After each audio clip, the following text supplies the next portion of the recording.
Sports Team presents your Southern Tier Kickoff.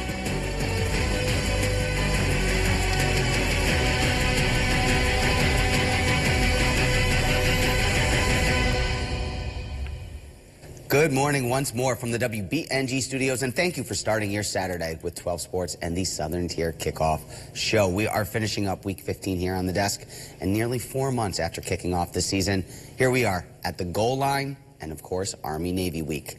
The Bulls have been announced, the CFP bracket is set, and in a few short hours, we're also going to know who's taking home this year's Heisman Trophy as well. We are going to get to all of that in our last half hour with you here this season. But before we do any of that, let's bring in the rest of the STK team here this morning. Michael Villegas, Kyle Spizak, what's going on, gentlemen? Not much. Great Saturday morning. Great game. Absolutely. Any Saturday morning with football is good. Yeah, last night watched a little bit of the FCS playoffs. Montana State put a whooping down on the Vandals. 52-10, I believe that yeah, finished out. Something like that. It was a big one, yes. At least it wasn't in the Kiddie Dome, so they're not too sad. So, all right, only one game on the slate this Saturday, and we all know which one it is. It's the 125th Army versus Navy game that kicks off this afternoon, 3 p.m. right here on WBNG. And for the first time in a long time, the Army Black Knights come in ranked. The 11-1, number 22 team in the country is also headed to the Independence Bowl following this afternoon's matchup with Navy.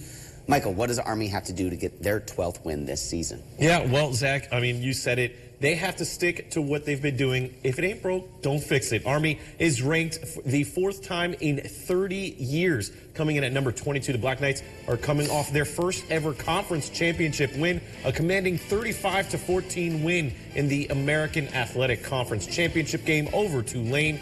And they did it by doing what they've done all season long, being sound in all 3 phases of the game. Army's quarterback, Bryson Daly, has carried them literally to success this season, as he had his 29th rushing touchdown last game, which is tied for the FBS lead. And, he's tied with Heisman candidate Ashton Genty. This is Army's second 11-win season in school history, last coming back in 2018, and both coming under head coach Jeff Monken, who says he's preparing for a battle in this game.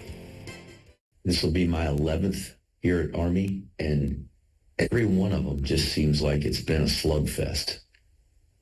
There's been some great battles, some really close games, and so I'm anticipating another game very much like that. That it's just going to be blow for blow, and there'll be one team standing at the end.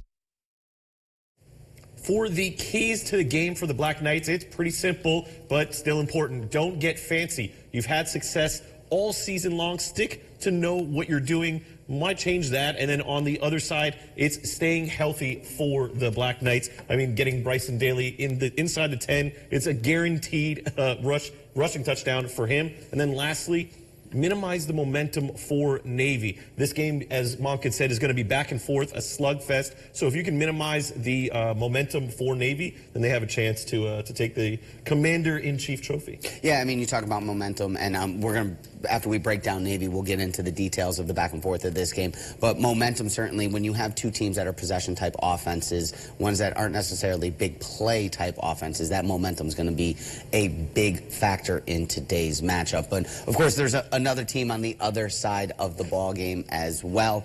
The Navy midshipmen are also having one of their best seasons in recent memory as well. The Navy enters this afternoon at 8-3 on the season. They started off the year 6-0 before dropping 2 marquee matchups, that to Notre Dame and to Tulane, and losing them both badly. The midshipmen are looking to make it 2 wins in a row, though, after taking down ECU last week ahead of its trip to the Armed Forces Bowl against Oklahoma.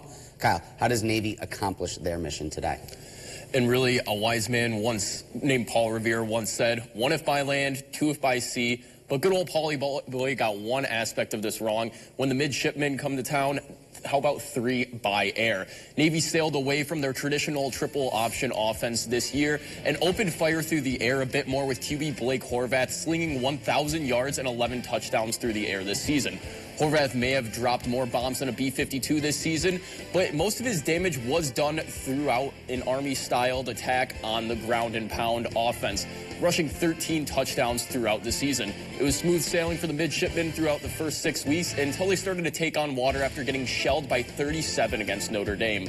With Army coming off of their first conference championship in program history, Navy head coach Brian Newberry says Navy has to get back to their play style to take home America's oldest rivalry. I thought that we were a team that made some mistakes in that game. I thought we pressed a little bit. And sometimes you want something so bad that you try to play outside of yourself, and just remind them that you can't do that in a game like this. In a lot of ways, less is more in a game like this. And so just get them to understand that. I think playing that environment certainly helped early in the year. And for Navy, the key to this game is going to be get the ground game rolling. But with that, they can't be afraid to air the ball out either. And the midshipmen in this one need to find a way to stop the absolute tank of a quarterback in Bryson Daly, who nears nearly 1,000 yards in both rushing and passing this season. Could you have gotten any more puns in? I was I mean, I was cooking off. That's good. That was good. I was counting there. I was impressed. Yeah, the over/under. I'm not sure. I mean, that would have slam the over on that one. Hammer it over. All right, so let's get to the game. We talked about both sides. We talked about Army. We talked about Navy. We mentioned a little bit the momentum of it. We mentioned the back and forth, the offensive style. I think when you look at this game, it comes down to that quarterback play. It comes down to Daly on the offensive side for Army, a guy who's had 29 touchdowns, a guy who's the second Army quarterback of all time to throw for 1,000 yards and rush for 1,000 yards in a season. So honestly, I mean, when it comes down to it, the ability to have that big play, the ability to hit really quickly, something that I don't think Navy has, is going to be the difference ultimately in the game. I know it's a 6.5-point spread, but I am going to go with Army. I'm going to take the Black Knights to get to 12-1 because the methodical play of Navy, that's great. It's going to get some points on the board, but not as quick as that strike that Bryson Daly can go. What do you think? I agree. I mean, this spread was a little bit closer the first time we had this up there, but for me, it was a 6.5 spread as well. That I think in this type of game where you have Army and Navy rivalry game, and then they both run the triple option offense, but they both have proven that they can throw the ball, which is kind of surprising. And I think what separates this game from the rest of the Army-Navy games we've had in the past. So I think that Army, though, ultimately will take care of it. They've done it in all three phases of the game. They did it against Tulane on special teams, forcing their kicker forced a fumble on a kick return. I've never really seen that before. So I think that in all three phases of the game, they're going to get it done with a 6.5-point spread. So I'm going to take Army. Are we going for a clean sweep here, or do we have a disrespecter or a dissident here at the bench? I'm not disrespecter at all. In fact, actually, thank you to our service to both the boys and women of the armed forces here in this particular matchup. Yeah. And I mean, I'm going to have to stick with the trend here and go with Army. Grandfather was an Army vet, so got to go with it for that sense. But also because, like you guys mentioned, their offense is just so dominant with that running game. The triple option, Bryson Daly is just outstanding at finding open space and being able to get downfield, especially once he gets downhill. It's real hard to stop a guy with that kind of one size and two speed with that size. And I think the real thing in this game that's going to determine the outcome is going to be who can possess the ball the longest. Army is about 35-42 a game possessing the ball, and Navy sits right about that 30 mark. So both of these teams are teams that hold on to the ball quite a bit and really just outleg their opponents. But I like that quick, like you said, the quick style of offense that Army has, just a quick strike. If you can catch Navy sleeping in the start of the game, you can close it out in the first half. And that's where I think that backdoor cover necessarily maybe comes into play here. You have those two possession-style offenses. It's going to be close, likely. But the problem is that if Army does get one or two big plays, that can result in 6, 10. That can result in a 14-point lead real quick. And it's hard for Navy to get back into these ball games. As you've seen in the games that they lost, whether it be to Notre Dame, to Rice, to Tulane, once they got down, you're forcing them to play not their style of ball game. Yes, they have thrown more this year, but they're not a throwing team. There is a difference. So, I mean, I think if Army does happen to get up 10, it's going to put pressure. They're going to start to press on that Navy sideline, and that could play into a turnover or two for Army. Yeah, I mean, 100%. When you run the ball this much, you don't leave a lot of room for error for if you get down early. The clock's going to be running. It's going to be a really quick game if you run the ball that much. But on the other side of it, Army's defense, as much as this is about Bryson Daly and the rushing touchdowns he has, Army's defense is ranked 13th in first downs allowed with 203, 4th in interceptions in 17, which is kind of surprising going against as many passing touchdowns, and then 1st in red zone defense. So I think their defense is going to hold up too. All right. We are going to have more on this game as well, but before we wrap up our preview of WBNG's game of the week, of course, the 125th meeting of Army and Navy. We're going to head on over to the Weather Center and STK meteorologist Connor Thompson for your football forecast.